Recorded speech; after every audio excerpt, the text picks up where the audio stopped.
តោះបងប្អូនមកស្លមកជូរសាច់មាន់មកជូរប្រៃសាច់មាន់បងប្អូនមកជូរប្រៃសាច់មាន់ណាចាអានេះមានម្ដេងមានស្លឹកក្រូចមានគល់ខៃនិងមានខ្ទឹមក្រហមបងប្អូននឹងឲ្យអាលីងវាឲ្យឈ្ងុយឃើញទេអាលីងវាទៅមកឲ្យឈ្ងុយរឿងនេះតិចទៅ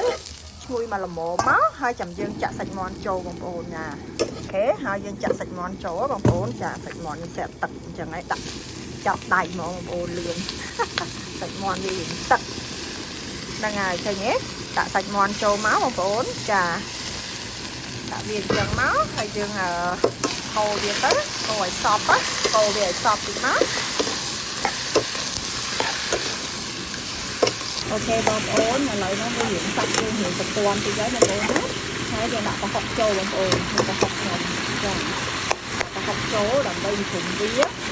ហើយវាចូលជាតិជាមួយសាច់មាន់យើងសិនមកបងប្អូនចានេះបងប្អូនវាឲ្យចូលជាតិជាមួយសាច់មាន់យើងទីសិនមកបងប្អូនចាហើយយើងដាក់ទឹកត្រីចូលទឹកត្រីមកល្មមហ្នឹងណាបងប្អូនចាចាំពេលយើងថែមទឹកថែមអីយ៉ាងនេះជ្រក់ទៀតហ្នឹងហើយស្ករសបន្តិចមកហើយនឹងគួយចេងយើងបន្តិចមកបងប្អូនចាឃើញទេពេលយើងសិនចឹងមកពេលយើងដាក់ទឹកចូលចាំយើងថែមថយតាមនោះទៀតណាបងប្អូនហ្នឹងហើយឃើញទេយើងមកងាស់វាទីចឹងរហូតដល់សាច់យើងចិត្តផុយបងប្អូនមិនផុយខ្លាំងណាគាត់ថាវាអាចចឹងទៅវារៀងផុយបន្តិចបន្តួចទៅចាំយើងដាក់ទឹកណាបងប្អូនចាអូខេបងប្អូននេះបានចំពោះហ្មងហើយខ្ញុំចាក់ទឹកអំពិលបងប្អូនចាទឹកអំពិលយើងហ្នឹងចាក់ចូលទៅហ្នឹងហើយឃើញទេហើយយើងមកងវាទៀតមកវាជុំធំដែរសាច់យើងផុយល្មមចាក់វាសាច់ទឹកហ្នឹងឲ្យផងពេកណាមកផុយល្មមបានហើយចាថាទៅ60%សាច់ឆ្អិនណាហ្នឹងហើយគេចាំយើងចាក់ទឹកចូលអូខេបងប្អូនអានេះល្មមណាសាច់ខ្ញុំល្មមហើយខ្ញុំចាក់ទឹកចូលបងប្អូនណាហ្នឹងហើយចាក់ទឹកវាចូលមកឃើញទេហើយមកងាស់វាហើយរៀងសាច់ផុយបន្តិចចាំយើងដាក់បន្លែអញ្ចឹងណាចាឥឡូវយើងមកងាស់វាសិនអូខេឥឡូវគឺបងប្អូន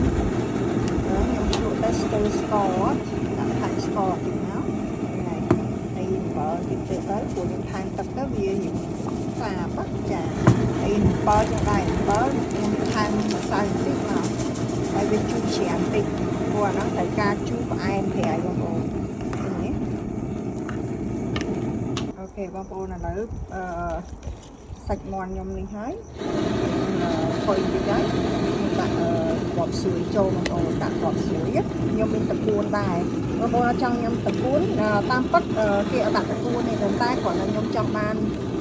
របៀបបន្លែបានច្រើនណាតែអញ្ចឹងខ្ញុំដាក់តពួនទៅហ្នឹងហើយ